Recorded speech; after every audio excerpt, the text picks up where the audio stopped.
Welcome to the Rector's Update for July 29th. My name is Susie Comer and I am the Rector of St. Mark's Episcopal Church in Richmond, Texas.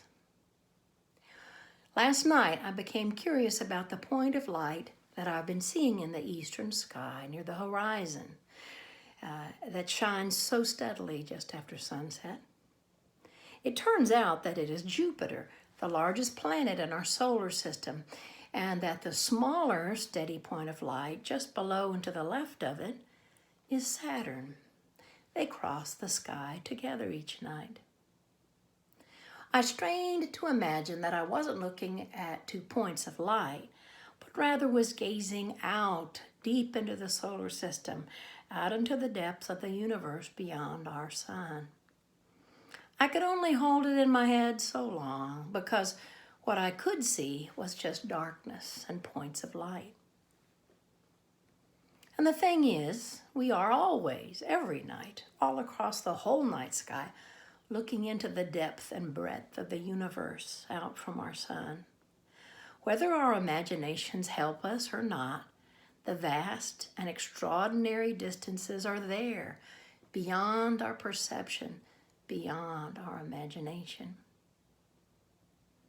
It has been a hard week, among a series of hard weeks.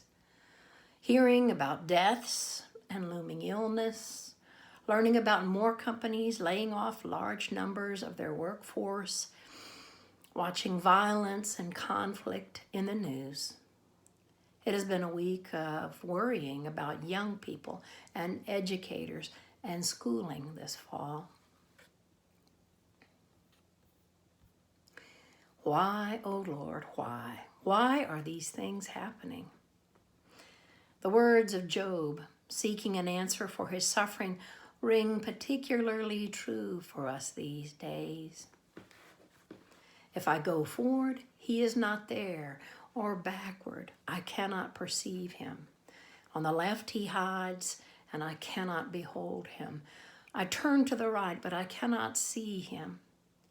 But he knows the way that I take. When he has tested me, I shall come out like gold. But he stands alone, and who can dissuade him? What he desires, that he does. For he will complete what he appoints for me, and many such things are in his mind. Therefore I am terrified at his presence. When I consider, I am in dread of him. God has made my heart faint. The Almighty has terrified me.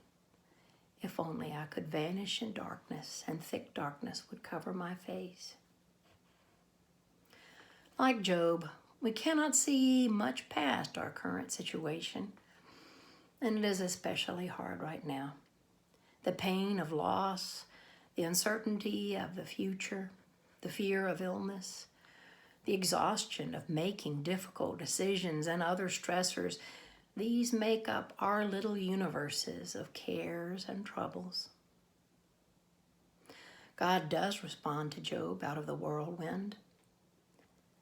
And the difference between the majesty and power of God who created and sustains everything, and the limits of Job, who is just a man, a being created by God, they are beautifully expressed in poetry.